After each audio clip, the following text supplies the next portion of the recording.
This is the weekly weather with Maxina and April, where no matter the forecast, it's always sunshine and snow.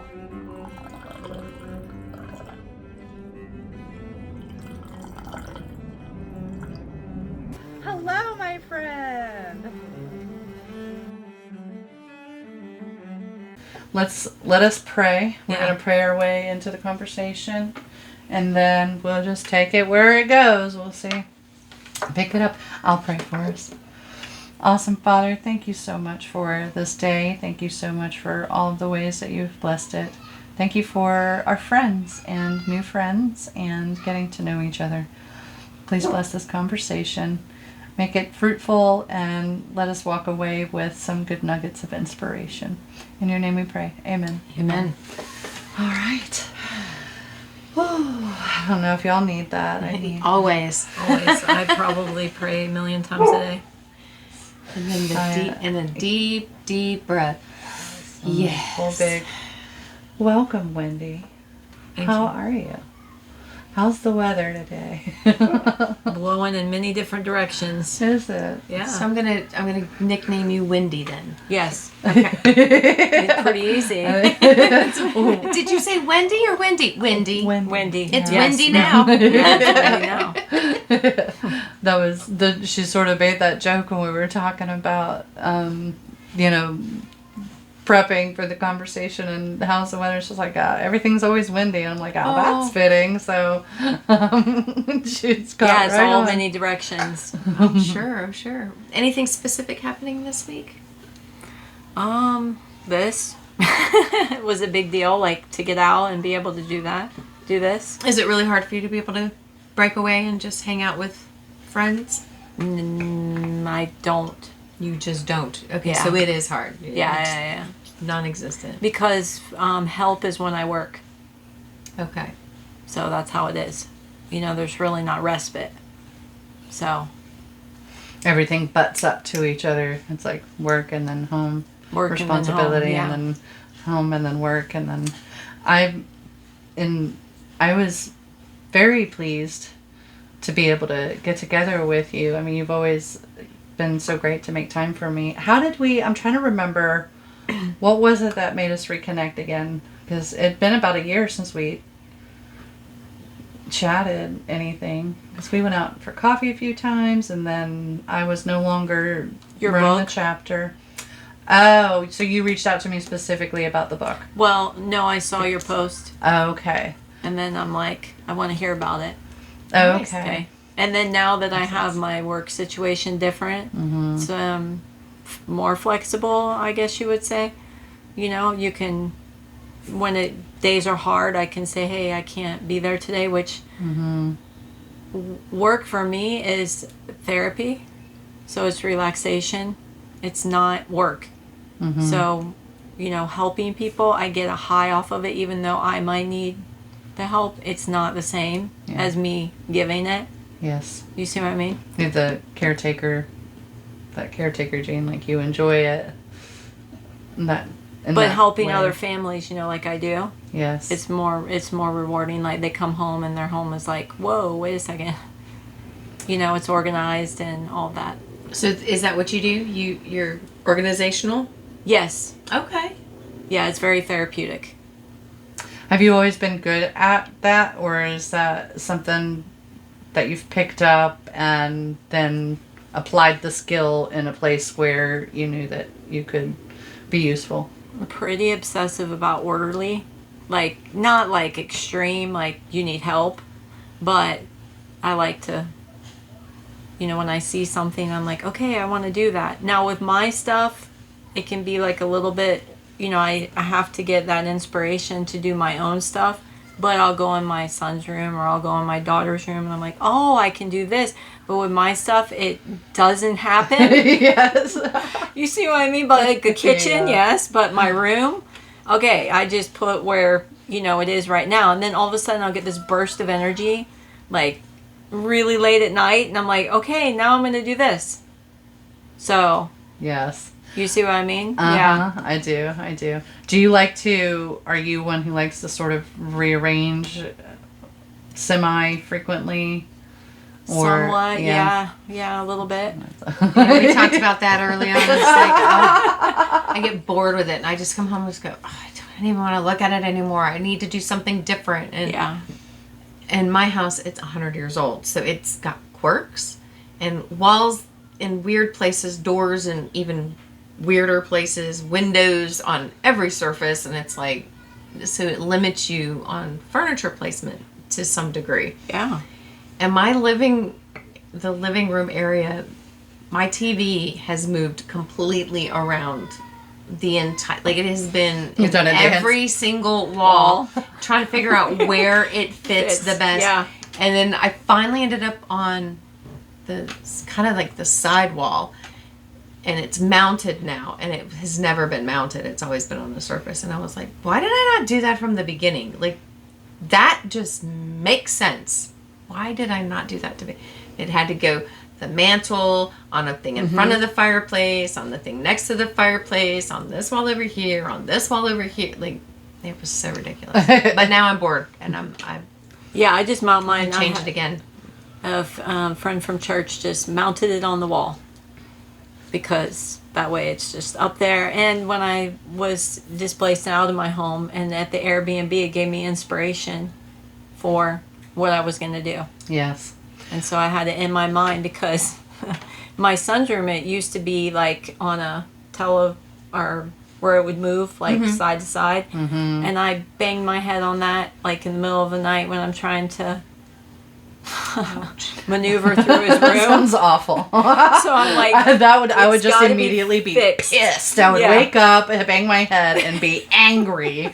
It would not go well. Yeah, I don't know how many times I did that. So mounting it straight on the wall flush, and then I was like, oh, well, they had it in the wires in the wall. And so I immediately YouTubed, how do you put the cords in the wall? And then I'm like, oh, you buy a kit and you got to find the firewall. But then I figured out what a firewall was. I thought, what is a firewall? It's a board that runs between the wall and what? Okay. So anyway, finding the stud and all that stuff. And then when it got mounted, the TV stand, or it's just a stand to put stuff in, and it actually came only this far away from the TV, so the cords only show a little bit. Nice. So it was brilliant. Good. You know what I mean? So that way now I don't have to worry about. It is just a much cleaner look. We had I don't have a TV. It's Joey ended up with that one, but we had it mounted right here.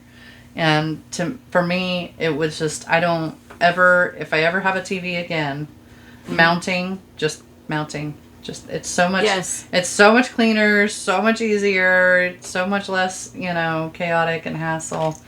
But on that topic, tell us, Wendy, about the season that you went through that put you in that Airbnb. You told me that story, and that was just the wildest thing. Yeah, really wild.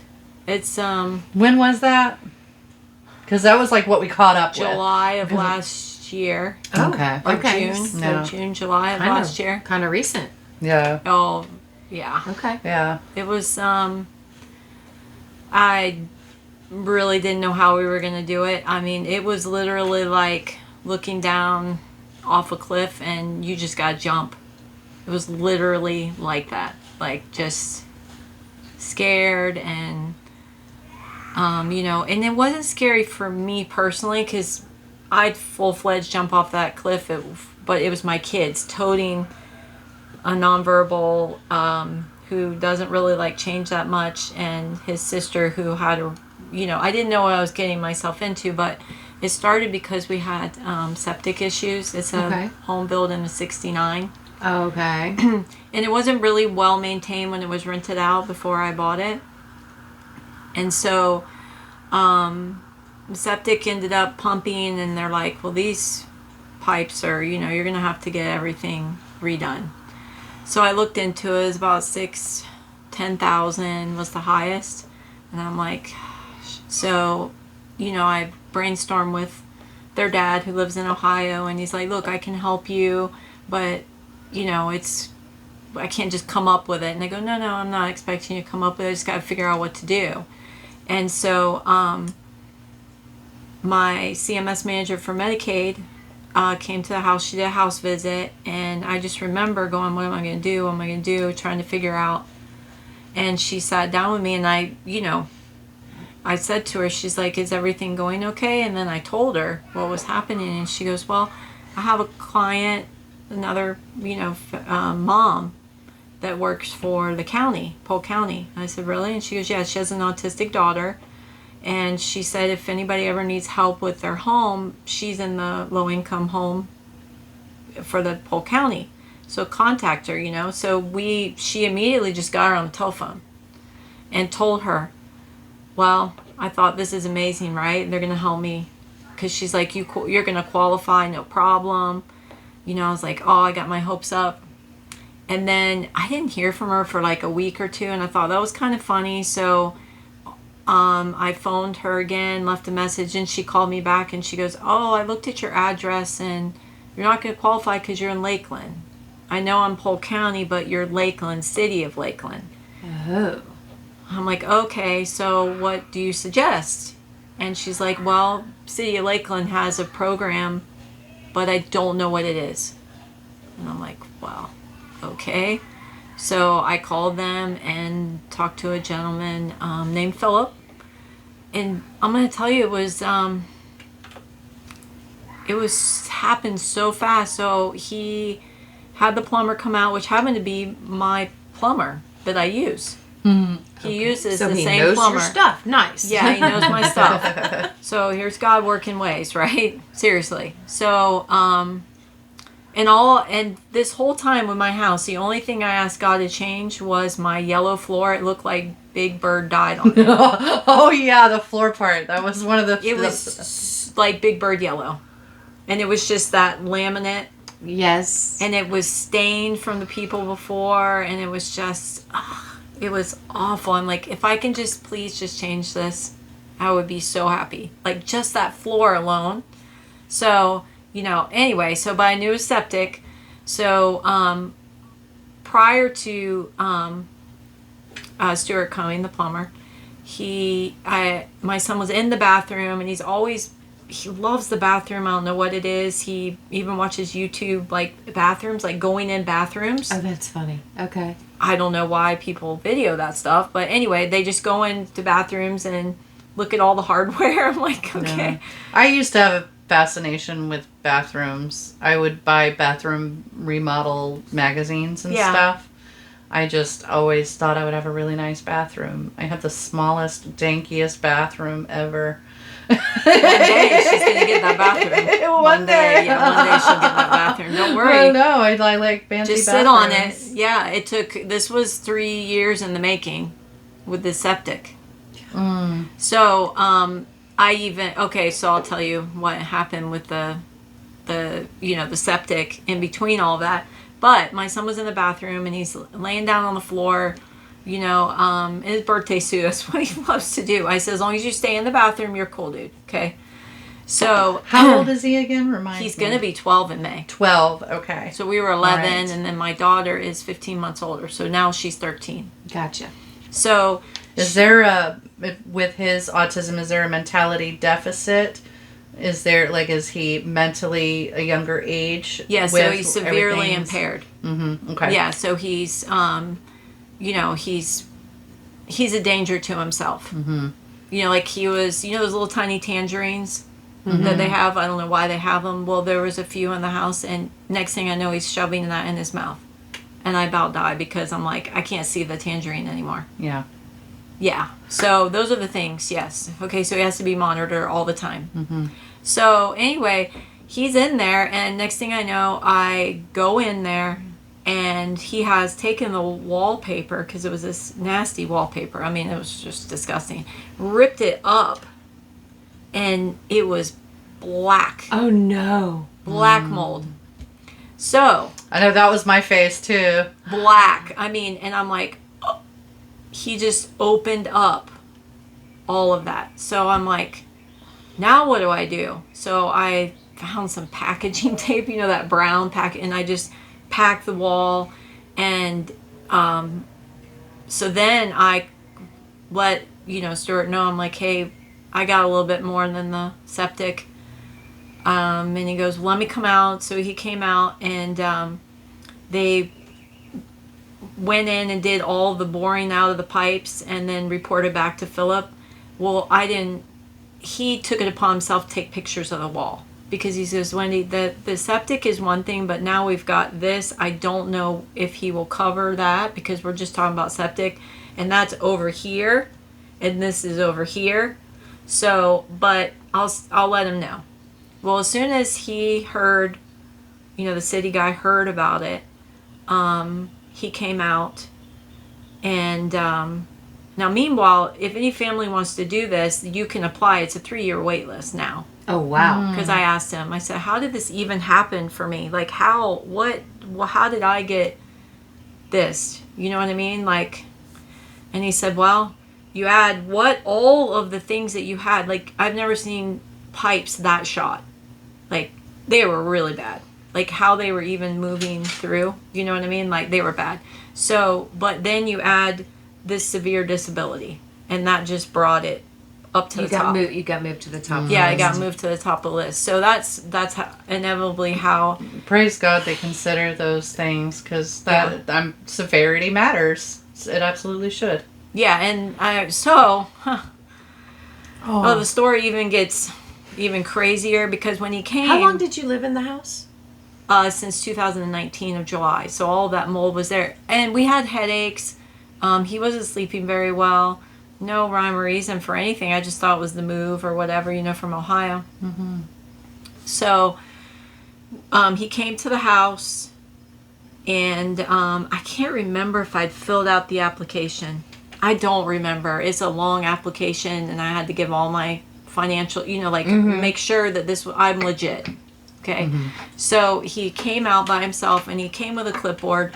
And I have a dear friend, Alan, with Green Construction. I don't know if you're familiar with him, but anyway, he at the restaurant, I was telling him about all this happening, because he's friends with Stuart, and they come into Glory Days, and anyway, he goes, can I be there, when he comes out, because I did this my whole life, and this is a lot to take in, and let's see what he says. So, and he goes, I want to check out your house too. I want to look. I said, yeah, come on. So he showed up, and this very tall, sweet man came, and from the city, he runs that part of it. And he's like, first question out of his mouth is, how old's your roof? My roof? 2019, but I got my septic back here. Right, yeah. Why is this man talking about my roof? And he's like, well, I'm noticing these windows. Let's look. So he starts going through the entire house. Like, what's your AC like? He's like, wow, this is old AC. I'm like, where? And so Alan's just looking at me going, it's okay, because he knew what was happening. So meanwhile, he tells me at the very end, when he's done with all of his stuff, he said, look, here's the deal. What we're going to have to do is, for just your septic alone, we're going to have to go through your kitchen. Go through your kitchen, your bathroom, and your other bathroom. And you're going to have to move. It's going to take us a couple months, say 3 months. And I go, okay. And he goes, well, we give you $1,900, the way he worded it, my ears are ringing by this time. Right, because you're like, you heard, how in the world am I going to demolish move my out? house and I have to move with my kids. What? I've heard nothing else. What? I've heard nothing else. Like, how can I, living, surviving. Oh. It's not living, it's surviving. That's basically how it is. So I heard 1,900 and some change or whatever. And I'm like, okay, well, we cut you a check in 3 months. So all I heard was 1,900, and I'm thinking, well, obviously he knows my situation, so it's got to be 1,900 like every month, right? And then a one-time check for, right? Okay. So, and that's how my friend heard it too.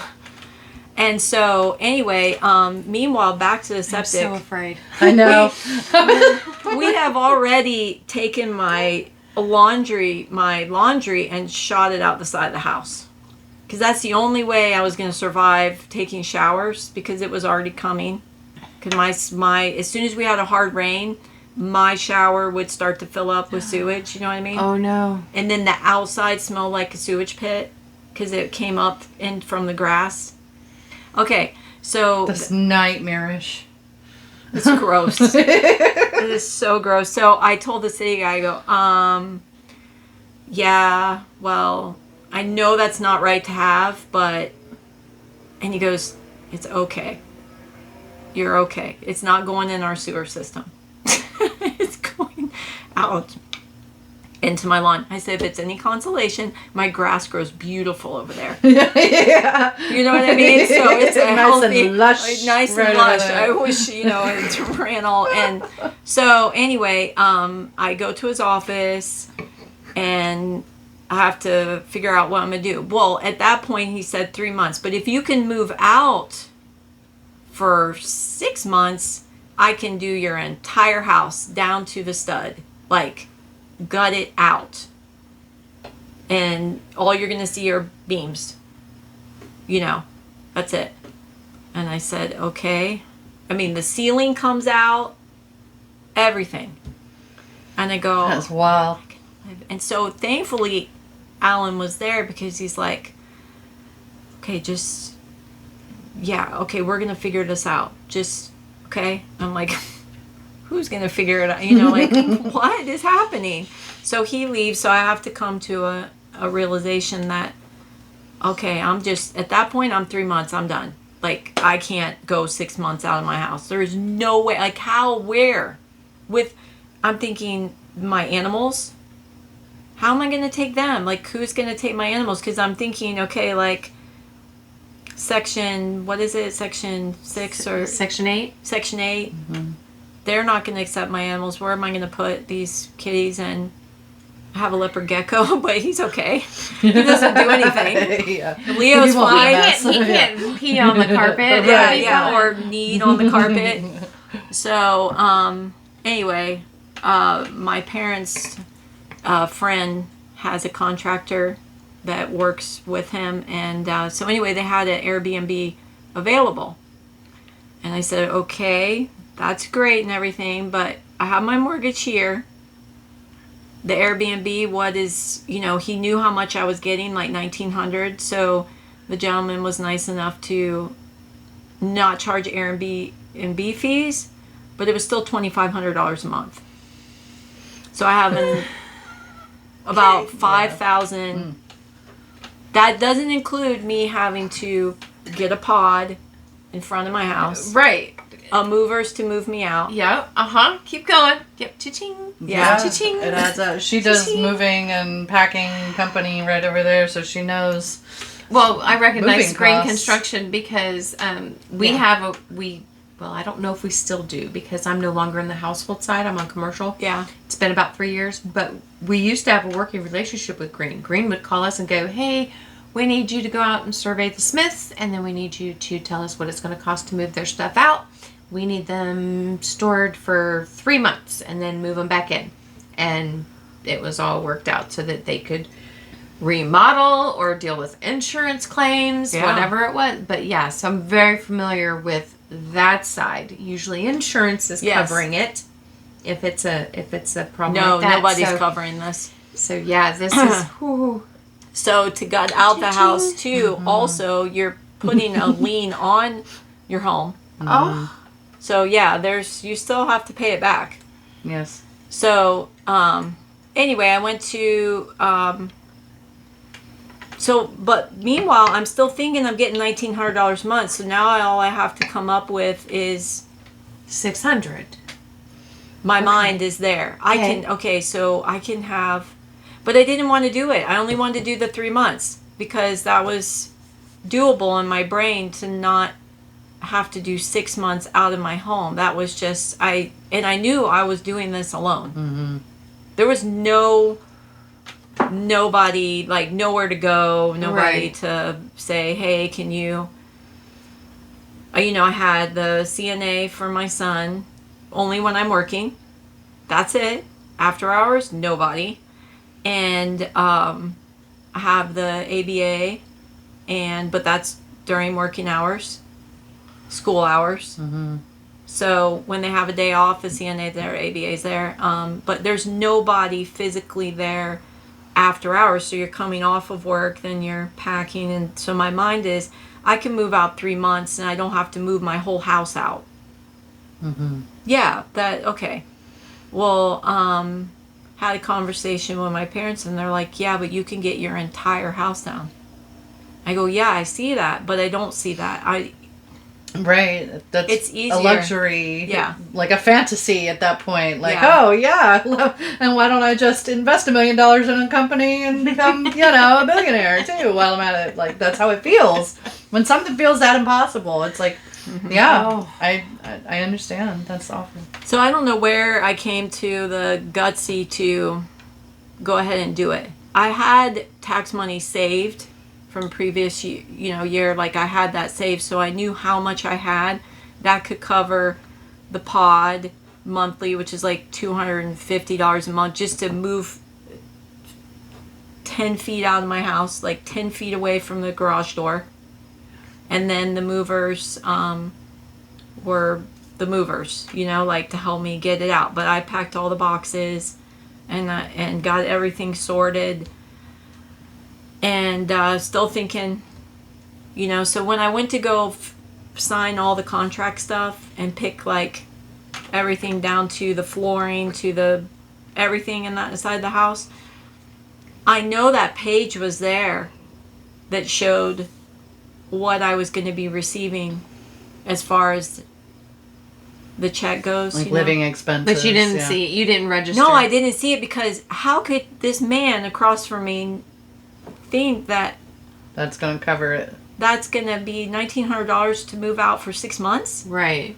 That wasn't logical. Like sometimes you just have to put logic in things, and that just wasn't logical. Like he knew that I was alone doing this. Mm-hmm. Dad's in Ohio. There's no coming to save me. Like, hey, can you help me watch them while I move, like pack and move, and still have to work?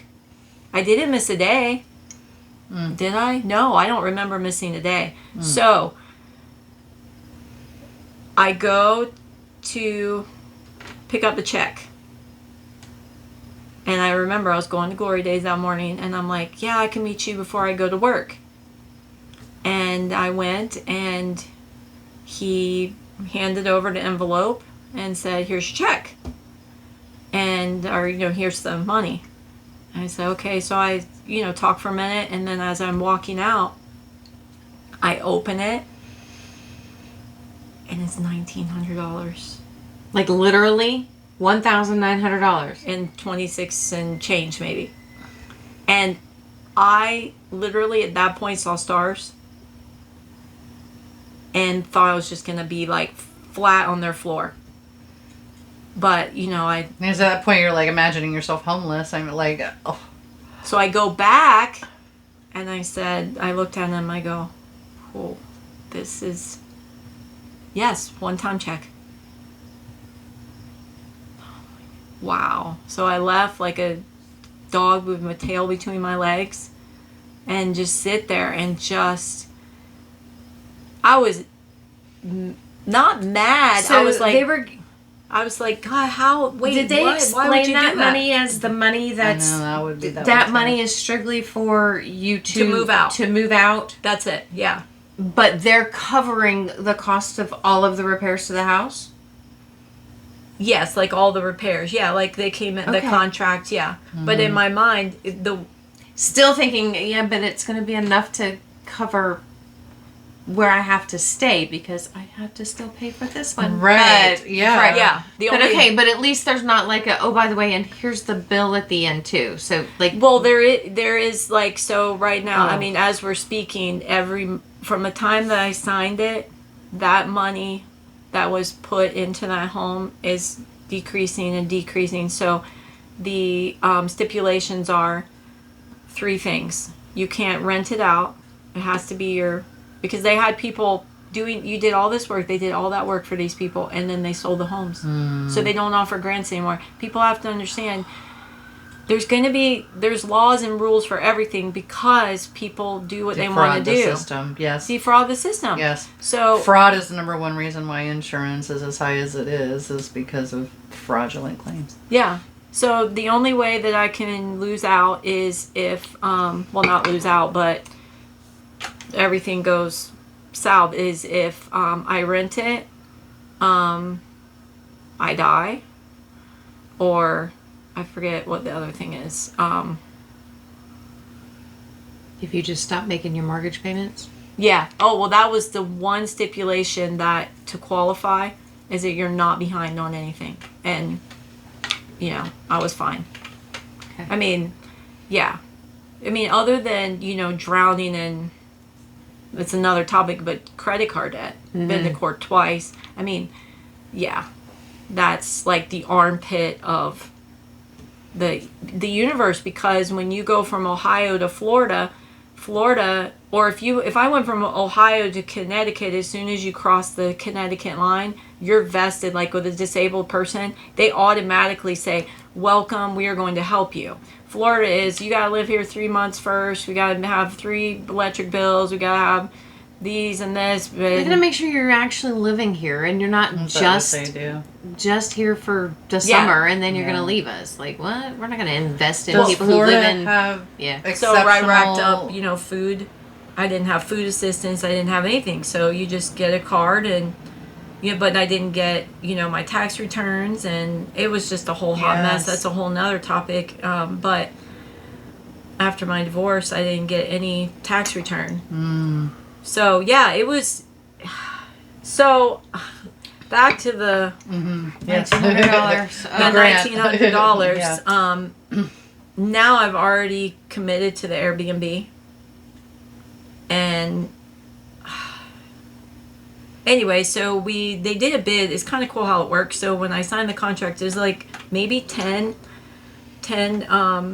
contractors. Okay. And then he hands you a paper and says, okay, is there anybody on here you don't want doing your house? I'm like, I have no idea who these people are. Right. Was Green Construction one of the ones on there? No, but man, I tell you what. If, I can't believe that. Yeah, that would be awesome. That would be like a storybook. Really, you'd be like, well, I can tell you who I would really like if it would work out, because I know them. I know they do good work. I know I can trust them. You know, that would be good. But I was gifted an amazing contractor, though. Oh, nice. Okay. Yeah, so these contractors came out to the house, and 3 of them did, because he said, now some of them will come, but they need to make an appointment with you. They want to see the house. They want to make a bid on it. So they bid on these homes, you know. So there was one particular gentleman. I remember the CNA being at the house. It's Aaron Barcelona. He's from Windmere. Okay. So he came to the house, and when he left, like, it just felt like that was it. Like, he was gonna be it. I don't know how, like, but I was like, this just feels right. You know, we really liked him. I really liked him. And the CNA's like, there's just something. I go, I know. And so anyway, they did the bid, and they had to turn in the bid on that day by, like, say noon. He got in 30 seconds before the bid ended. 30 seconds. Wow. Like, he told me I got in 30 seconds, and he won. And this gentleman, like, wow. So, yeah. Took good care of you. Yeah, he certainly did. Yeah. So when he won, and then I moved out, I had a little late moving out because I got to shuffle everything, and then the pod, and then moving out, like, had to pick a weekend. I'm like, how am I going to do this with my son? So the CNA watched him while we made trips back and forth with my car, like 5 or 6 times to Pipkin, like on the back end of Pipkin. So we got settled in, and then brought my son. And I showed my son the Airbnb before we moved in. He had already picked out a room. Like, That's his room. Yeah, and then Yeah. my daughter picked out her room, which was the master. Of course it is. And then I got the bunk bedroom. Of course you did. Got stuck you're with a like- lizard again. You're like, I'll do what I have to do so that the kids are at peace, because as long as they're at peace, I can survive. Yeah. Well, it's like they understand it far less than you do. You're making the choices, and so I could see making the sacrifice. All right. So bunk you're beds. thinking, all right, I have to make this house autism proof. Like, oh God. I have to buy the mattress covers for the leather. You got to buy the cover for that because you don't want stains. You don't want accidents, because he's nonverbal. Mm-hmm. He's not always going to go to the bathroom in the toilet. Mm-hmm. So I'm like on edge a little bit, and then I'm like, okay. And so then I have my conversations with God, like a lot, all day long. So like, okay, tell me why now I don't have, really, how am I going to afford this place? I can do the first month. That's it. Because I got my $1,900. The taxes help with the pod and the Airbnb in my mind. So my brother came to my house before we had moved out of the Airbnb, and he's like, man, wow. Like, if you had come to me like 6 months before, I don't have a problem helping at all. But now I'm moving, because he works in the pipeline industry, and he had to get away from mold and these places, so he had to put money into a place, and and I look at him and go, I am not expecting you to take care of me. I just need to talk to somebody, without having the feeling of shamed, because that's how I felt. Like, look what I just did to my kids. You know what I mean? Yes, yeah. Like, you're trying to do a good thing, and then you feel like you put everybody in no, a I had to bind, move and, out, but it was not, we can't move back in. Right. The house is unlivable. Yeah. So, God, you put me in this position, and Show me the way yeah, out. this is it. Show it I'm to giving me. this, to you. Like, you gotta figure this out. I'm out. Mm-hmm. Like, this is too much. Yes. Surrender. Yeah, no, seriously, you have to. Like, yes. you cannot, because I'm still having to move with my kid. Like, you can't just go into the room and curl up in a ball and say, I'm not doing anything today. You can't do that. Mm-mm.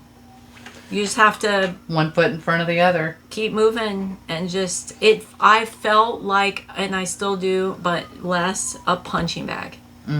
So it's like, when that punching bag, comes back at you, and then you're like, oh man, Yes. I gotta do, it's like one thing after the next thing. And I always compare it to waves.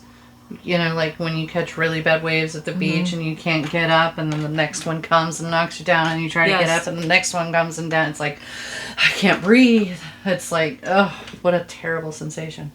And then you're trying to think of things that, okay, well, I know that I could be in a maybe worse situation. I don't know. I mean, I didn't really know what to do. So my brother says, have you ever considered your church? I'm like, wow, this is $2,500 a month. Mm-hmm. Yeah. You know what I mean? Still, you gotta buy food, you gotta buy gas to get to work, just all of these things, like. So I contacted the youth director, because he's, the one that I knew, like, the most at that time. Mm-hmm. And I didn't know who else to call, so I called him or texted him. No, called him. I called him and told him what was happening. And he said, okay, we have a Good Samaritan application. Let me get with the higher bubs to figure it out. This cat should be called Chaos. Rascal Chaos. Yeah, pick all of the names you can for him. And he messes with you every single time. He was messing with me earlier. He goes, oh my gosh, it's so funny. Rask, what you doing? He wants that piece of What you paper. What's that teeth? You little nutter. So I contacted them, filled out the application, and I remember being in Aldi, and I got a call and I saw it was FPC, the Presbyterian Church, Lake Hollingsworth. Okay. Yeah, First Pres, and it was Pastor Zach, and he said, "Hi, this is Pastor Zach," and he goes, "Do you have a couple minutes?" I'm like, "Yeah," thinking in my head, like I got. Yes. Yeah, all the time you need. Yeah, all the time you need. Like, yeah. So I expecting? I never expect. Yeah. Don't ever expect, because that load of coming down is tough. So I just wanted to hear what you had to say. So he says, okay, so explain, I see your situation and I want to understand it more. He said something to that nature, and he said, I don't want to use words that are not right, but they normally don't do this kind of stuff. He's used to helping with bills. He's used to helping in that type of situation, like families can't afford groceries one month. Okay, this was a lot bigger than a grocery bill. Yes. Right. Okay, this is, So he said, but this is the stuff I want to do, and plus we love your family. And I didn't realize how much of an impact like my son brings, or I bring, or my daughter brings to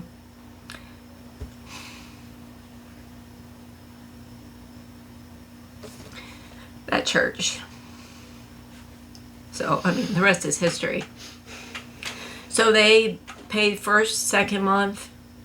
So I paid first, they paid 2, and then this is another God working in mysterious ways. My family, one of the families there that has youth, she's one of the heads of the youth. She texted me and she said, "Hey, do you still need that front door?" Oh man, is she? Wow, I need a lot more than a front door. And it was a door for my son. Like I wanted to be able, the blinds in between the door. Yes. So because he's starting to push the storm door open, and I have an alarm on it, but the front door was like, I envisioned having that so I could put a bigger lock on it, like a different lock for security, for him wanting to leave. Mm-hmm. So does he elope? Does he try to elope? It'll come. Yeah. Yeah, it'll come. He's going to want to venture. He's looking at more things now than he ever did. Yeah. So yeah. He's noticing like lights that normally are on that are not on. He tries to turn them on. So yeah, he's becoming, and this is what I want. This is exactly what I'm praying about and what I'm asking for.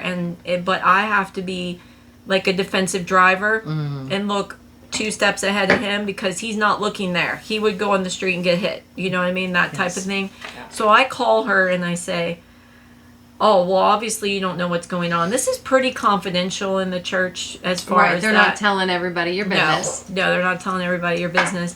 So I tell her, she goes, "Oh my gosh, what?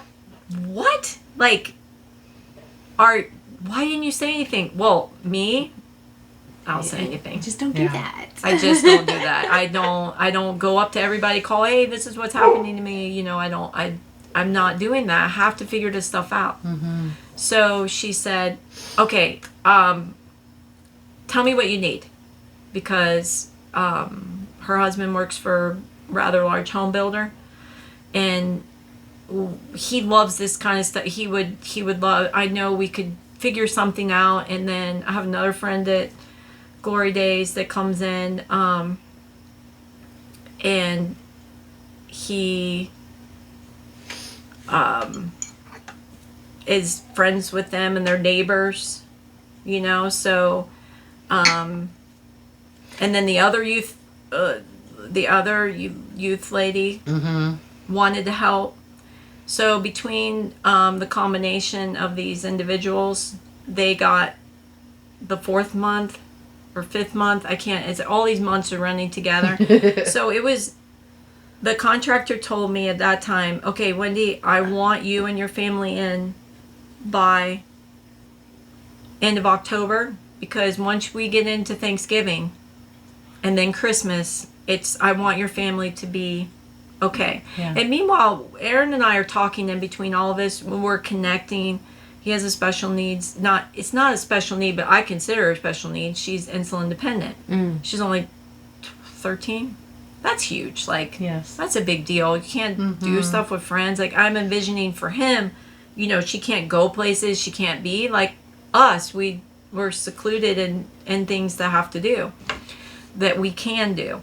So I was explaining to him, you know, about this situation with the city. I'm like, I just have to be honest with you because this is why I'm kind of like, okay, when is it done? When is it done? And so he's like, holy cow, how are you doing that? Like, how are you doing these 2 jobs? And then, okay, so he fast forward to that. He comes to me and said, I got all these people and then they're in one place and I can't get them together to get you in the house by that time. Oh man. So now here we are in November and I only have October rent. I don't have November rent. So God, here we are again. We're back to June and now I am empty, like no tax. Yes. I can't use tax money. I can't. And I'm sure at that point you Has to feel be like for you've food, tapped your too. resources. You're like, okay, I've had month 1, month 2, month 3, month 4. What more can I ask for? Yes. At that point, you just feel like, okay, Yeah. I need more. I need more. I need more. That's such a frustrating, like, Yeah, because you don't space. know what's going to happen. So I like, oh my gosh. So Aaron says to me, Wendy, I'm going to cover that rent. The contractor for November. I'm like, what? You're kidding. I mean, I know you're not kidding, but oh my gosh. He goes, I promised you you'd be in that house by the end of October, and you're not. What do you... No. Okay, so he covered my rent for November, but then I still have to move back in. He can't give me a time to move back in yet. So I still have to tell the pod. I have to call the movers. So then we circle back to my friends from church and they say, okay, don't do anything with movers. We will help you move in. Just give us the date. And thankfully, we got moved in the day before Thanksgiving. And everybody goes on vacation for Thanksgiving. So those people at church that want to help me are going to be leaving that following week. You see what I mean? So, I mean, it literally, and I teased Aaron, I go, you got me 30 seconds into this contract and you're getting me 30 seconds to back in this house. Literally, like, and I thought, you know, it's just going to be Kristen and Frank from Glory Days and all of these people. They're like, no, we're going to come and we're going to help you move in. And because I got to not only move out of that pod. Well, first I'm thinking, I know what I'm going to do. I'm going to, when the kids go sleeping one night, I'm going to get a cleaning bucket and I'm going to go in there and clean that entire house. How am I going to move in with all that dust? Yeah. I got to clean that place first. Yes. Yeah. So then that's when one of the ladies from the church had their cleaning person come in and clean the house. But they had to do it, bless their heart, in 2 or almost 3 sessions because every time they went in, another person would come in and mess up another room. So it couldn't, because they literally, I mean, got that house done in a very short amount of time for all the work that they did. I mean, kudos. Yes. They had the outside painted, inside painted. There's still stuff that needs to be done. Like when we moved in, we still needed windows, certain windows put in. Oh, So- I was like, Yeah, I worded that wrong. Like, you need windows. well, why did they not give you windows? Yeah, so there was, because they had the egress sorry, windows.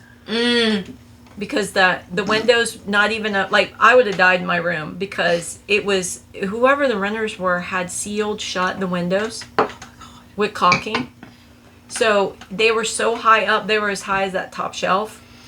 So no fireman could fit in there. And what am I going to do? Shove my kids out the window? They couldn't even fit through the window. So We had the egress and windows, and so, yeah, there was so much stuff that had to be done that he got everything done that was livable to where we could move back in.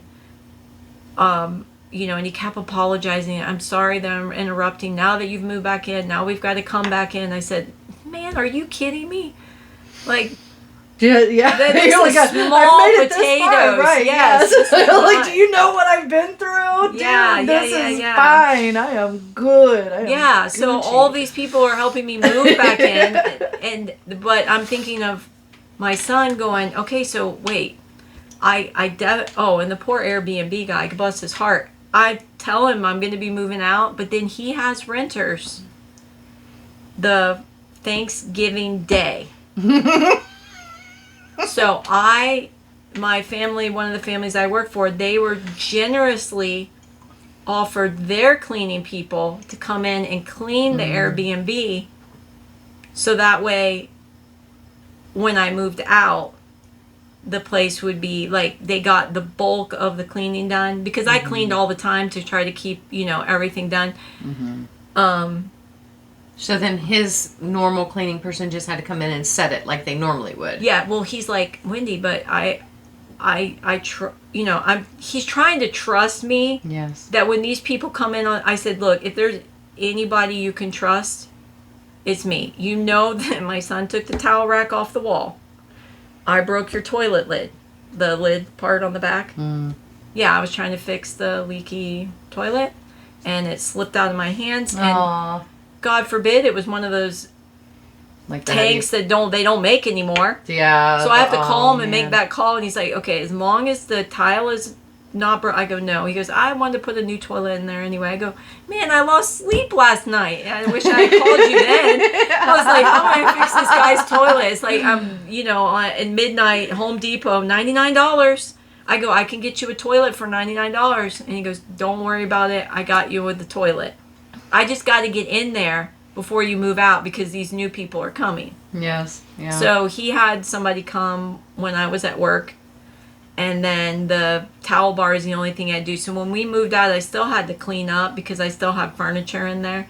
And then the CNA was there and with my son, and so the Airbnb, they stayed. And I said, we got to move back in there, but I can't move into the house back in there. You should see it. Like, it's just boxes. And I got to have furniture set up. So we had to find a couch, because I dumped my old couch because it was christened 1,000,000 times by that kid learning to potty train. Okay, so I'd been through it. Yes, his bed needs Like to it's be time. set up. The bathroom needs to be situated. The kitchen, come on, the kid's first thing he's going to do is go to the refrigerator, open it up. So all of that stuff has to be in there. You can't just throw him in there. Yes. Yeah.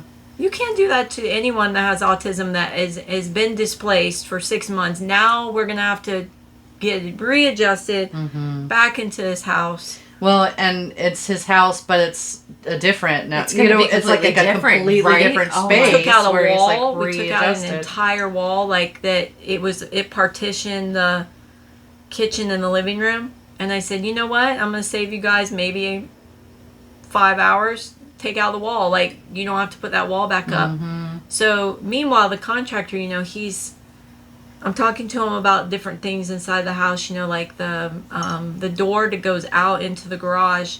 Whenever I come home, my son likes to look, well, now it's just going to be a plain white door, where before it was like one of those old timey doors where it had the slide and he could see out.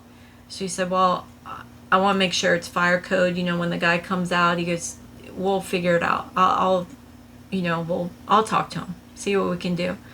Well, I get there, and he had bought one of those doors that were with the blinds in between. That's not a part of the deal. And he just threw that in there. Yeah, I think he did. You see what I mean? So it's like, just like these little things that you can, See. Yeah. Well, the things that stand out to me, and there were a couple of things the first time I heard it, but hearing it again, there were some things that you said earlier in the conversation that through the course of the conversation, I think, sort of flips it, where you were in this space where you were saying, I don't have support, where I don't have a support system, and what am I, but through each and every month, a new hope was given to you, a new relationship was fortified by the need met.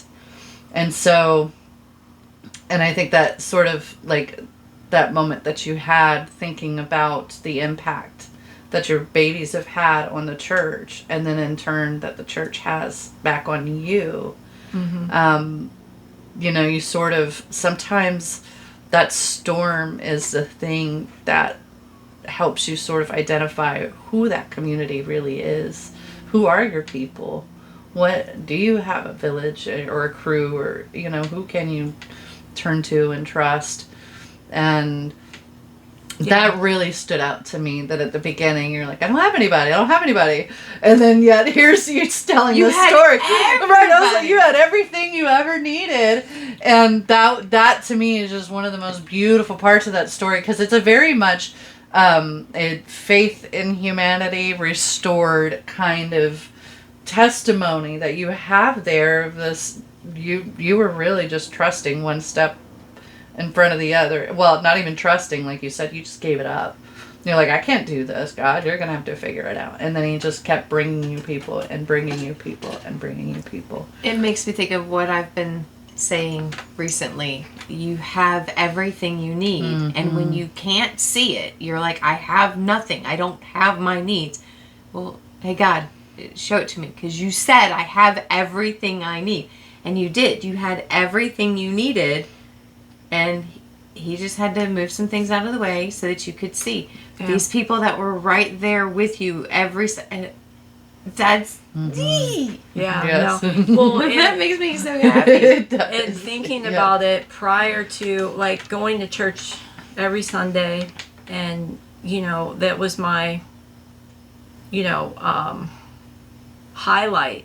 Like some people just go to church because they feel like they have to go to church. Mm-hmm. But for me, it wasn't, oh, I have to go to church. It was, I want to go. Yes. Because I felt that presence when I'm there, mm-hmm. More. And, when I knew about what was going to be happening with me, with my septic, and I would pray about while we were there. Not anyone knew what was happening, but at the beginning of all the beginning of service, they're always talking about these battles that everyone's fighting. Mm-hmm. And then I'd start to tear up because I knew that what they were talking about, but I had no idea how it was going to be played out. Like, I'm here, I and try to be a good person, what I mean? Like I show up for, if I can help somebody, I try, my hardest. And if it's not normally because of the time, it's hard to give time, but resources. Yes. Like, hey, you know what? I thought of you, like with Aaron. I told him, I said, did you ever hear about one of those diabetes like the dogs that sniff out insulin? Mm-hmm. Yes. And he was but we had that conversation. Like, did I help him? I don't know. Maybe like, giving resources to people that, I hear something and I say, oh, by the way, I heard about this, maybe that will help you, or things of that nature. So that's, and sometimes even just knowing that somebody is even thinking about your condition, or that they care, or that it's even like knowing that you're on somebody's mind in that way, and that they care enough to want to share it. I think that that's a treasure. I think people, hopefully with the right attitude, would take it that way. That's how I feel. When somebody gives me something, I'm like, yes, thank you. Even if it's something that I use or don't use, I appreciate that someone's thinking about the thing that I'm thinking about. Right. Like, thanks for doubling my mental load on that, or, my mental capacity on that. It's like bearing one another's burdens. That's the literal definition of it. You're saying, hey, I know that you have this burden. Mm-hmm. Here's my portion of what I can contribute to bear it with you. And the one thing that I had to stop is I would just go to sleep thinking about, like, oh my gosh, I forgot to think about the person told me this, and I'm not even thinking about my own things happening. It's more or less, like, oh, I didn't call, or you know what I mean, or I didn't do this, or I didn't do that. And then, but that's not what God intended us to do, because He is the only person who can, like, solve all of the issues, like, because He did it before and now He can do it again. Yeah. So I had to start to think, hey, you know what? And I don't consider myself a good prayerful person, but I do put humor in there because, that's me. Because, there's no sense in pretending like you're not your whole self in front of God. So because He made you, He knows. Right? Yeah. So if, like, humor is a natural part of your personality, then if that comes through in your prayers, then that absolutely. I'm sorry, makes I fell sense. asleep last night when I'm praying. What did I end with? Right. Yeah. You know what I mean? Yeah. Where were we? And I normally do the audio Bible because do you my fall asleep eyes. to it? Yes, I do fall asleep to it. Yeah. Or like Spotify, and I'll have, like, the music or something, but the like, weekly weather. The weekly. You could play that on. There you go. I can fall. Because we have hours of content, my friend. Yes, I know. Fall asleep on there until you laugh. And then I know. Yeah, actually, you're absolutely right. That would be alarming to every 5. Yeah, and I'm blessed that I can fall asleep in like 30 minutes, or like. Yes. But anyway, so yeah. I've done Bible app, fallen asleep to Bible app, and then also just like this is like ESV. Zen music, just yeah. or just like a soft classical. It can't be too much violin because there's a lot of high pitchiness. Yes. So I do better with like the piano sounds, but it can't be hymns or anything that I know the lyrics then you want to. Sing it. Right. Yes.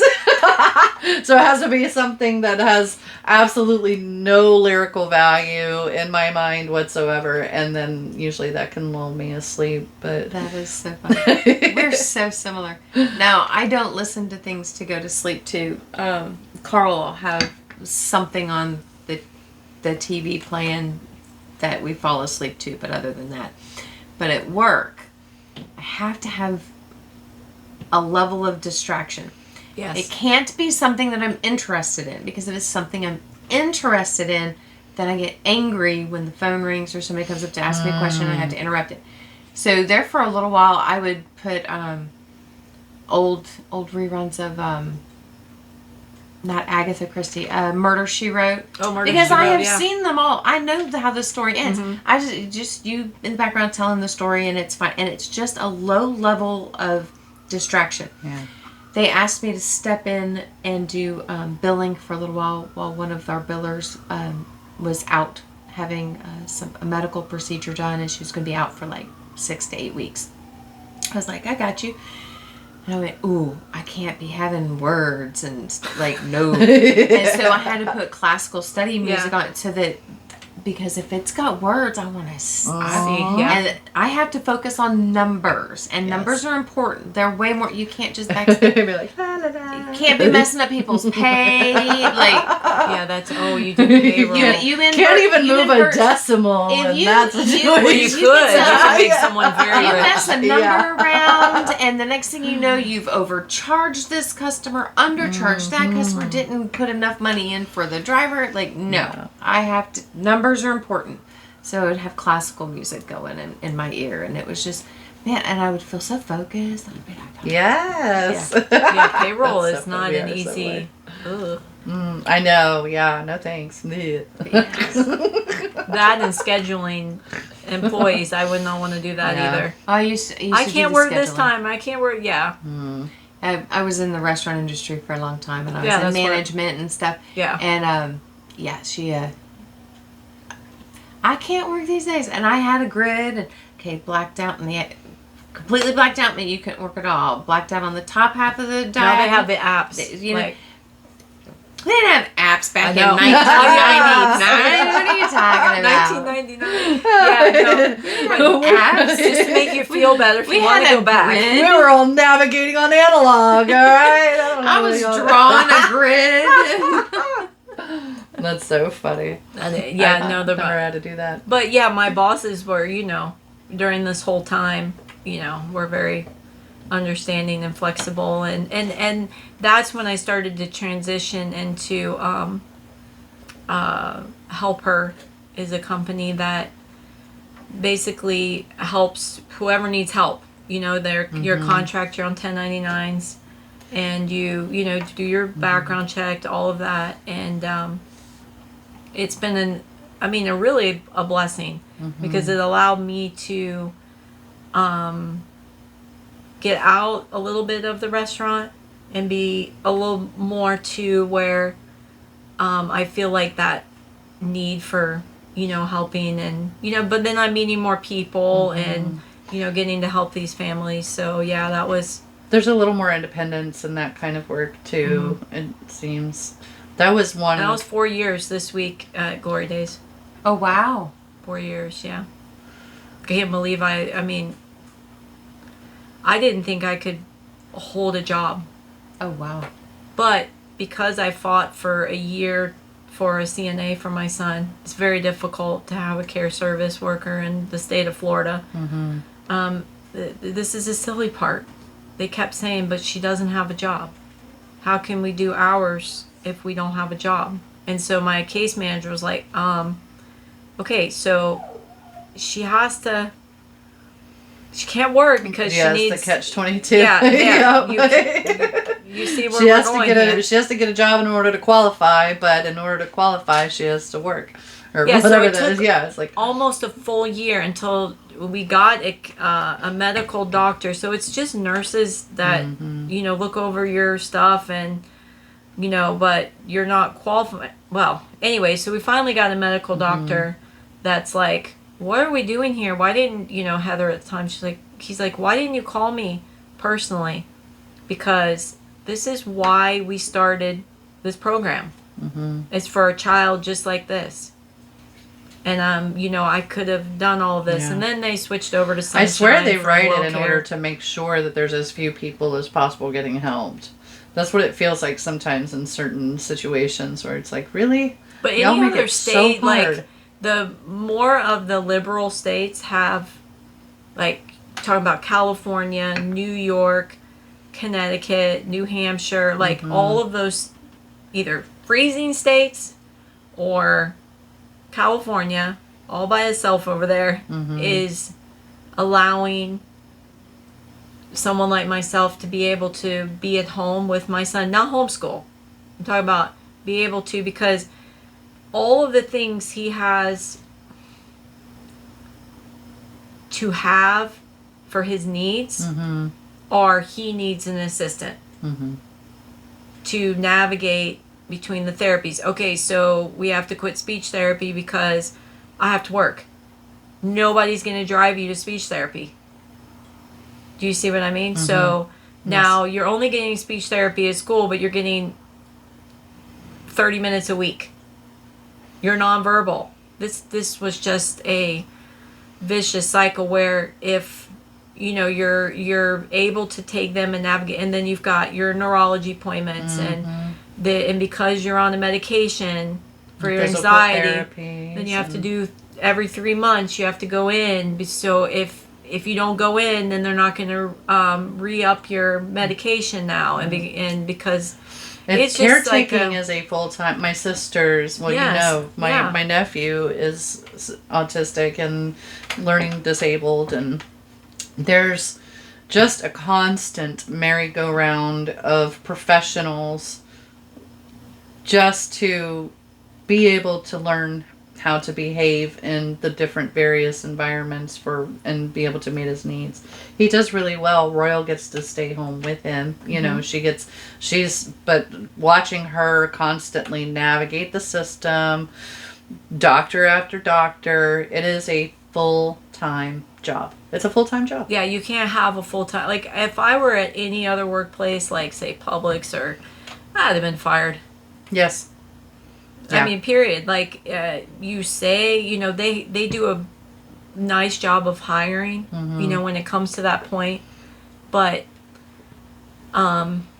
it's kind of in my eyes, it's a backward system. So you want to help the autism when they're older, but it would just make more sense and not a drain on the system if you would give those services and that help when their brain is growing Still and developing, yes, until you know, like still able to soak all of that stuff in, and not these families, because I haven't really even mentioned I have another child, so that's where it ends up being. Yes. You know, she has needs too, so here it's like a balancing act, and so she has suffered majority of her life of not being able to do stuff. So I really, thankfully, she has this way of absorbing people that are amazing friends.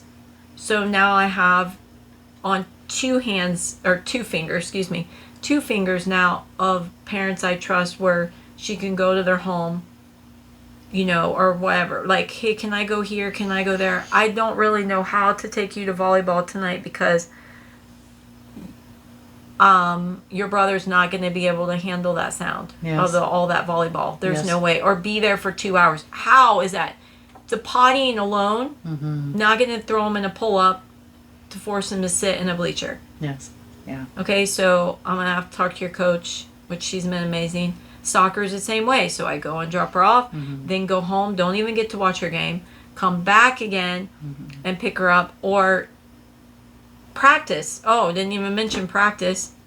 How am I going to get you home? Like, thankfully, the coach allows them to stay after, but then I got to go pick her up. But he's not going to just jump in the car because they say, oh, well, I know you've been at school all day, and then you just had music therapy, and you've been manded the whole day, and now here we are having to get in the car, and he can't relax. Yes. Yeah.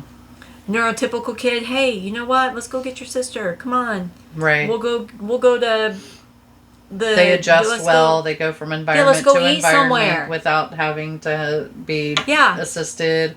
Yes, it's a whole, and two, just the effect on, there's people that you gain friendships with and you want an opportunity to build a relationship with them, and they try to build a relationship with you, but they don't always understand the limitations of your availability. Yeah, no, it's sad. Yeah. And so it feels constantly isolating for you to be like, yeah, I really can't do that. I have to take care of my kids. You know, I have to take care of my boy. I can't just go out, or you know what that constantly looks like for you. So there's multiple forms of isolation that you're dealing with. I see it with Royal just constantly, you know, and I'm her sister and I'm around her all the time, and there's, you know, times when, well, and her schedule is flexible in some days because she shares custody with his father, so she does have a little bit, but her plate's a little fuller these days with some, I don't know if I told you about her grandson.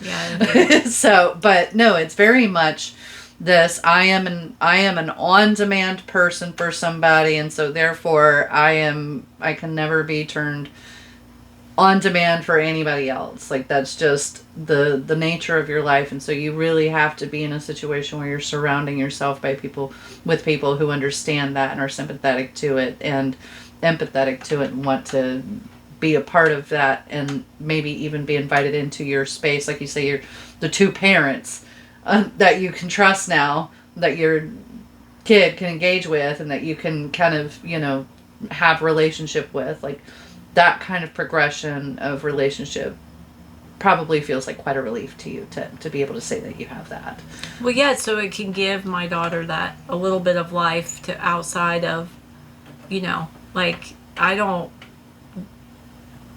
really find, you know, oh, can I go to like the Lakeland Mall?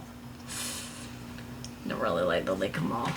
I just don't. I mean, it years ago it was the place, but now the fact that so I got Life 360, feel very confident with Life 360, you know, to know where she is. And I've monitored while she was there. And, you know, and I knew she was with a friend that was really good. So I just have to just take a deep breath and say, she's got to do something, you know, like she has to be able to have her own life. Yes. Yeah. You know? Or she'll be afraid to.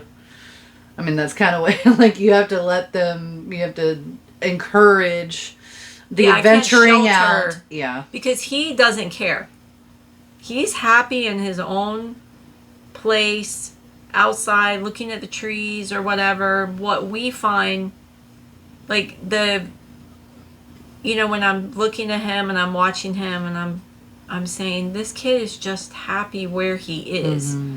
And here I am wanting him to engage with a friend, which is not going to happen. But it is weird knowing you have an 11-year-old, almost 12-year-old boy who's never had a friend, who's never had a birthday party that you think maybe means something or no.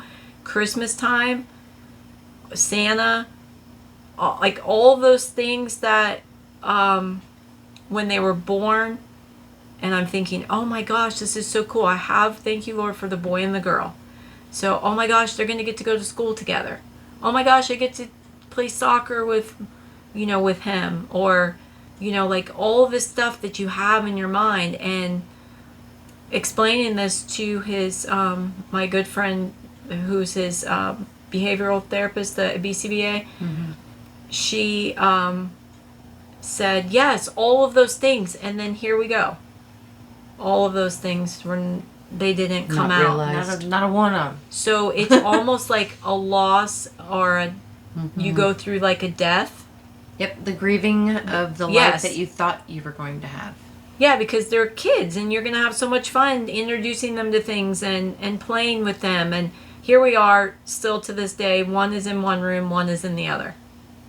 Marrying those two together is you know, like asking my daughter, hey, just go out and do, you know, just talk to him. Like, look, when you were little, you were nonverbal at one point. So when you would open the refrigerator, I say, oh, you're opening the refrigerator. Oh, you're looking in the refrigerator. Oh, you want an apple or you want this. I talked to you so you heard things and you have to treat him in the same way. Was that your instinct or did you, were you taught that? Because that's one of the things that they teach in like early childhood intervention programs when they go in and do therapies with the moms and teach them games and things. Nobody taught me that. Other than that's just, what I'm I'm wondering. just talking that's to her actually all the what time. they encourage. Like, instead of a lot of people's instinct or what they naturally do is ask questions. Are you opening the fridge? But she couldn't talk. How am I going to ask her? Right. Yeah. Exactly. I mean, that would be kind of silly, right? To state it shows it. That's how they're developing an understanding of what they're doing, and it helps build vocabulary. So that was very smart, and that's developmentally a better way to communicate to your kid versus asking questions, which is what a lot of people do. So yeah, asking questions. No, it's I knew when she was 6 months, I was pregnant with Francisco.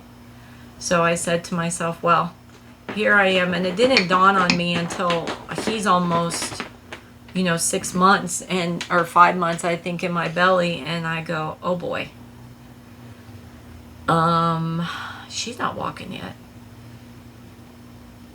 So what's going to happen? So I did Montessori, and I put everything at a level where it was lower. So by 10 months to 12 months, when she was 10 to 12 months, I was teaching her to, got her one of those push carts, so she was walking behind it, and then pushed the furniture together, and then I, encouraged her to come my way, so she would do this.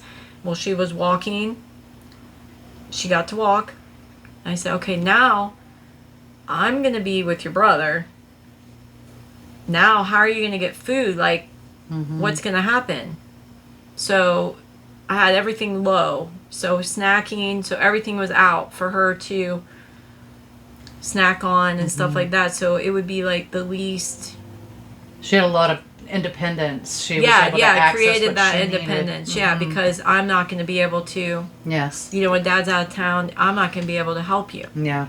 I swear for that first year I didn't get one wink of sleep.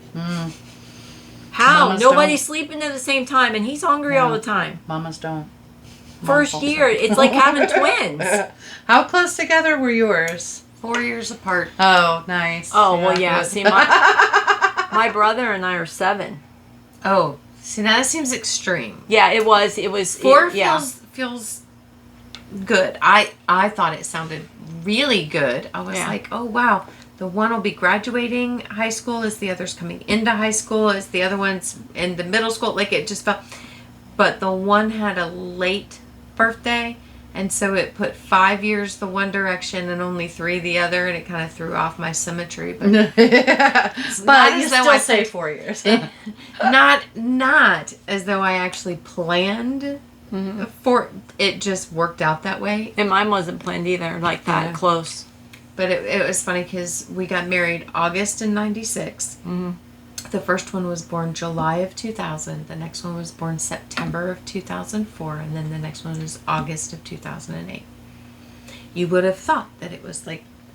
Booty, booty, boom, boom. Yeah. Well, I think the reason why... Well, I was, almost to the point where I'm up in age, like 38, 39 years old, having... children.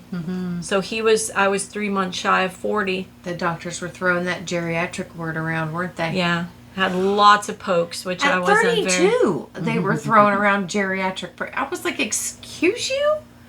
Yeah. Mind your business. What is that? Yeah. Old eggs. Old eggs. Yes. Yeah. Old eggs. Man, mine were ancient. If I ever have the privilege of getting pregnant, that's what it'll be for me. 30. Well, okay, so you would be around my age. I'm almost 40.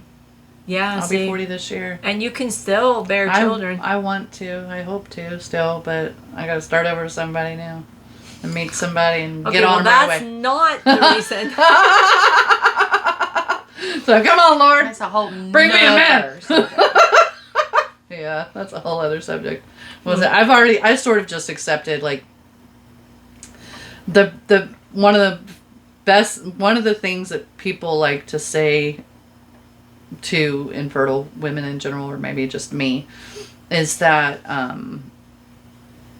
there's just something else that I have to do. That there's something else. One woman said, it doesn't say in the Bible that you must. Yeah, exactly. Yeah. The infertile women in the Bible are very heard.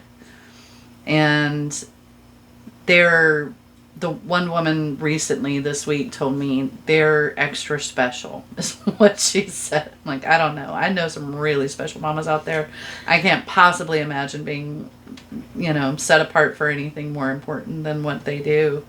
And I've had just I loved and had great, beautiful seasons of a great relationship with my stepdaughter. And, but there's always that part, like in the discussions with women about, pregnancies and the babies and, she has my this and my that.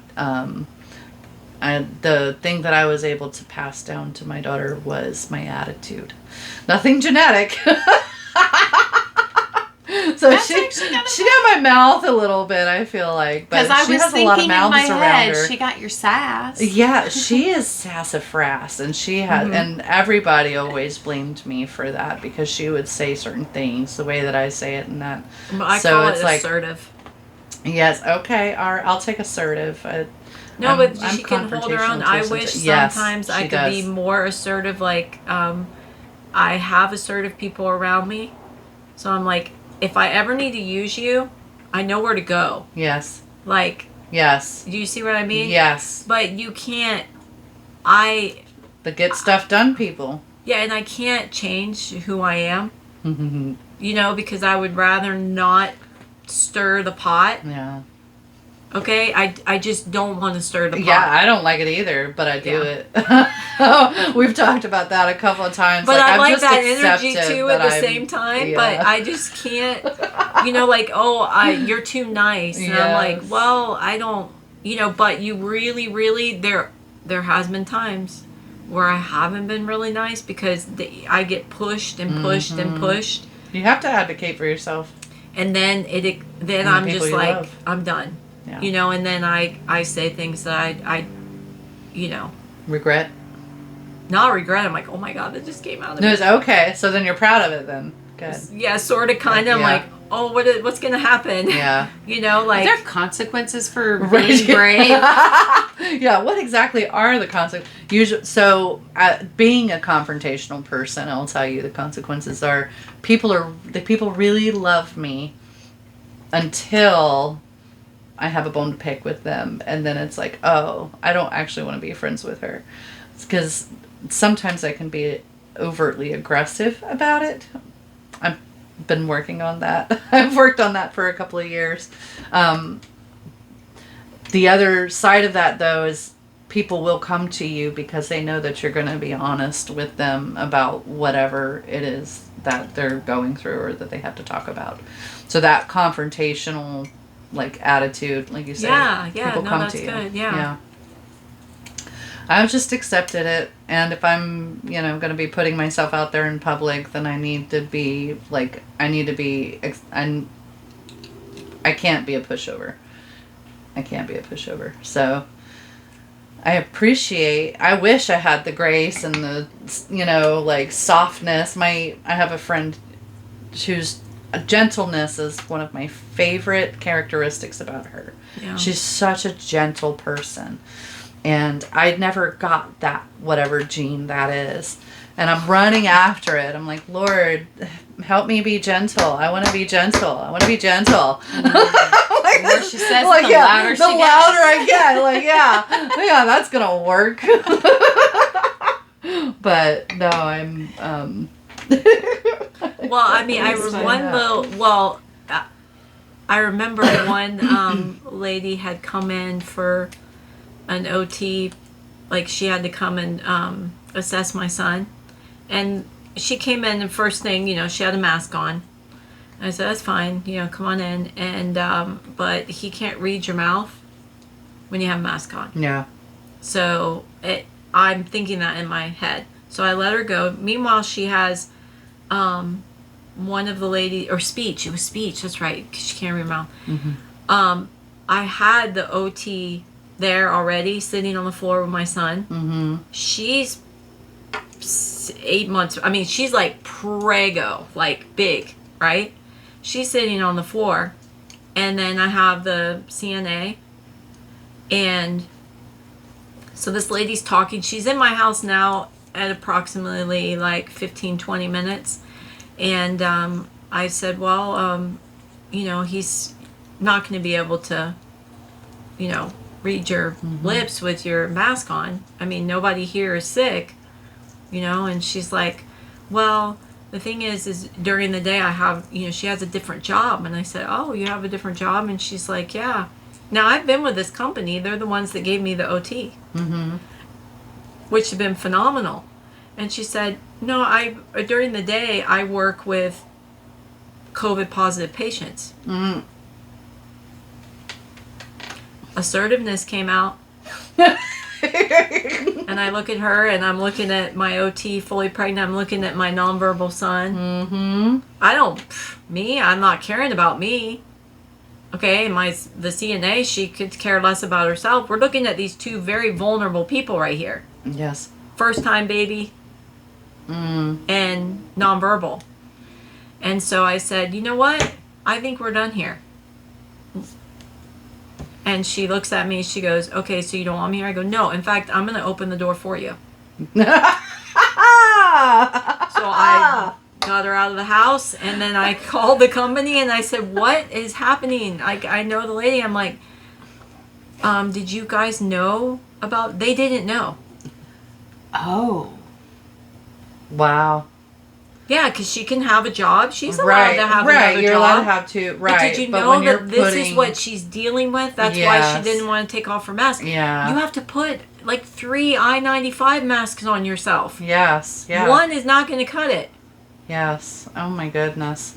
How long was she putting people at risk like that? That just I don't seems- know. I mean, it's just, if you have the That's flu, awful. even if you're working around flu positive people, Yes, yeah. you don't come into a home. And it was just the whole factors of that. It's just an assessment. It's not really technically mandatory, absolutely imperative that you're here right now. Right. So the less time that you're here touching things, breathing through your mask, that you can obviously, I mean, Yes. you know, you need to be in a bubble Yeah. at that point. So yeah, that was some of the assertive side. So let me ask y'all a question. When y'all get assertive, Yes. confrontational, whatever that is, is Yes. it Yes. in the Yes. shaky, in the, Yeah, that time when I did that. Yeah. like you're gonna punch something. Yes. Or cry. Yes. I've cried. I've cried. Yeah, being like a verbal fight with someone. Yes, I've cried. Yeah. So I'll look for that, and like if I'm watching a video or something of some kind of confrontation or somebody, getting, I'll watch the chest heaving because I always wonder how is this staged or are you how really right mad? yeah how well, but there are some people who just they're calm as a cucumber, just being oh man. If there was a power of the Holy Spirit that I could channel, that would be the one, calm right? During an assertive reaction, Oh, you better be Yeah, it's that. right? But then within 10 seconds of it being over, like my whole inside just goes. Yeah, you turn into Jello after. Yeah. That adrenaline disappears and everything just goes to mush. Yes. Yeah, That's how. Yes. Mm-hmm. I think it's only happened twice where it was this deadpan assertive. Don't mess because things are about to go down. Right. And I don't know. The one, I still laugh about it because it was in a bar and feeling good. I had a couple drinks out with my friends and these guys were following a married woman around and they're trying to hit, and she's just trying to be polite. She's like, thank you, I'm not interested. I'm married. Thank you very much. And they just would not stop.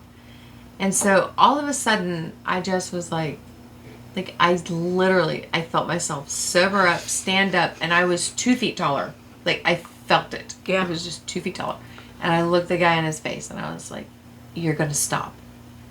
She said she's not interested. He's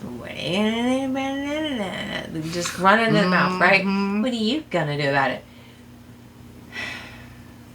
What you're going to do is take your friends and go over there to the bar and sit down. And I'm going to take my friends and we're going to leave. But you are not going to talk to her again. And I don't know, because he was all like that rapt attitude, and all of a sudden he like went, a 12-year-old boy. Yeah, what? How old was this? but you saw a shift, like his eye, he went, okay, and walked away, and I'm like, You like that word? That's all it took. okay. You like wonder where the bulldog behind you is. Oh, like, right? I was like, and so I've often joked that my inner man is like 7 foot, 250 pounds. My outer man is only 5'8" on a good day with the right shoes and wears Yes. ducky earrings. And I was like, you would not be menacing right now if you approached anybody. I was having a ducky day today. I love it. Yeah, No, it's a I ducky dig day. it. I dig it. But it just, yeah. Does she drive a Jeep? Yep. You do? She do. Yep. How did I peg that? I don't know. How did you? Yeah. So a friend got me this shirt, and I just absolutely love it. And the earrings are just fun. I had the earrings before the shirt, and yes, I like to pair them together for ducky kind of day when I feel like it's going to be a stressful day. Yes. I'm like, today's just going to be ducky. Okay. Yeah, that's cute. All right. And so then I wear it, and then people come in and it disarms them. Everybody comes in, and they're like, Yeah. I love the ducks. It's like, it's a ducky kind of day. And and everybody just leaves me alone, and that Yeah. the added stress is just gone because everybody's going, oh my God, you're fun. Yeah. Yes. Yes. And I decided it was going to be a ducking good day. Yes. Darn it. This is a PG talk here. Ducky. It's going to be a... But my first duck earrings were purple, and my daughter Carrie got them for me. They're lavender, a little lighter than my hair, but still purple. I follow a lady with that, with your color hair, and I'm like, I always say, gosh, I could never pull off the colored hair. I mean, bet you could. I think pink would look good on you. see the pink. That's my favorite color. Oh, Yeah, so but she called it. okay, I can't. I would do like Halloween. I would do the the temporary. Pink. Yeah, the yes, temporary the because streaks. it's appropriate. Yes. Yeah, but Yeah. to Because do- it's appropriate? yeah for Halloween. She's like, what are you trying to say? Nothing, but for me, it would be appropriate. Yeah. But it's You would look at, there's a lady on TikTok, and she's got blonde hair, and she does the fuchsia. Oh, the ends. unders. I consider doing the whole, just the ends. The whole end. Yeah, yeah, It the looks ends. like she just dipped it in pink, and In it's pink. it's beautiful. Yeah, It might just be just what you need to. I don't know. No bit fun. And listen, you do it on the bottom. You don't like And it, then just cut it you off. Just cut it off. It'll grow back. Well, that's what I told my daughter when she wanted purple underneath. So, but she has a beautiful dark hair. So I'm like, it's really not going to show up that well because we're going to have to bleach it. I did allow her for the first time. I just said to, go and get her hair like colored, and she picked like a beautiful red. Ooh. And it was really nice. But I told them don't go to the root. Mm-hmm. Just go, I didn't want her, going into Dramatic. into the skin, like on her roots, like, doing all of it. And I said I only want it highlighted. So that's what we do. Okay. Because she likes it. I've thought about, it's been, I don't really get my hair professionally done. I always cut it myself. I don't really dye it a lot. I don't do a lot of things. I don't really do much with my hair. But I have been interested in maybe going in and just getting a wash and like maybe a dusting. I don't cut my hair. I haven't cut my hair in about 10 years I have a since friend my like mom. that, and it's beautiful. Like just long, and they don't do anything, and it somehow doesn't get end split like mine. Well, I do. Well, I kind of bite off my split ends sometimes, which is a little weird. But, but again, I just trim it like I don't know when I feel like kitty. because But It's a new one. I just feel like that experience of going and having just. I think too since the relaxing. separation, because I'm very touchy. Like I like touch, and I'm not. I don't have a lot of touch these days.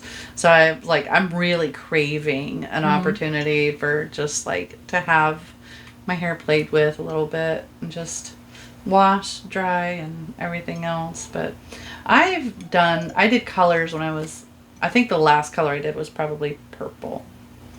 No, red. I did purple for a little while.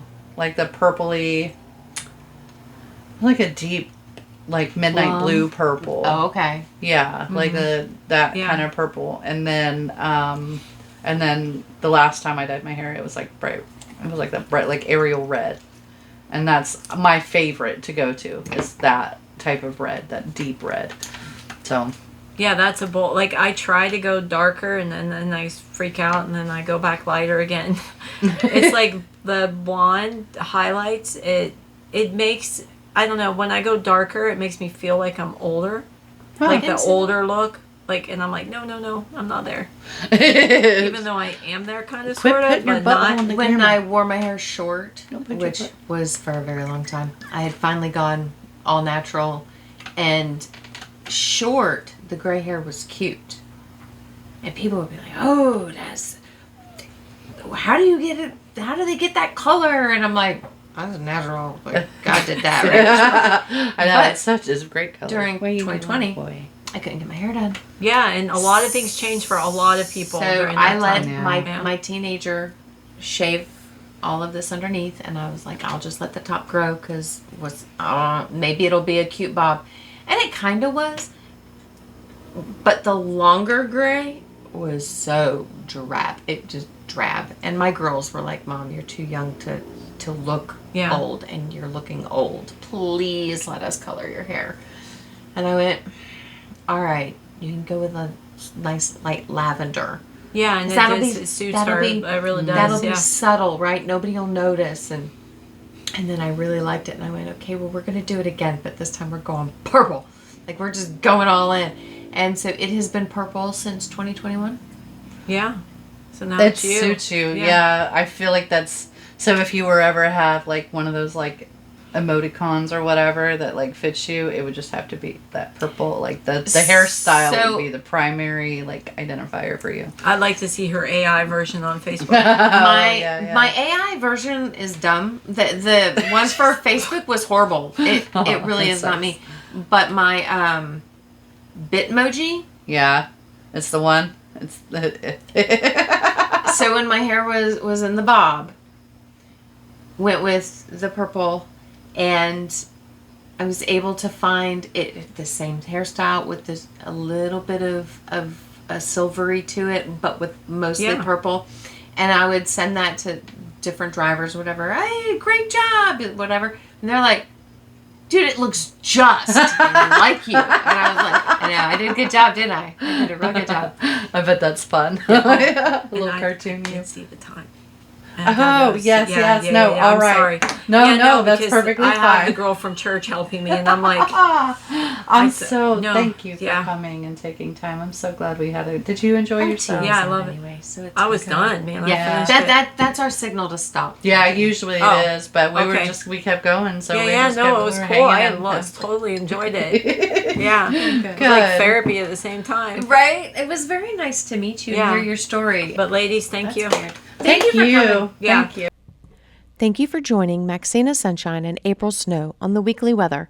Like and follow to catch our next conversation.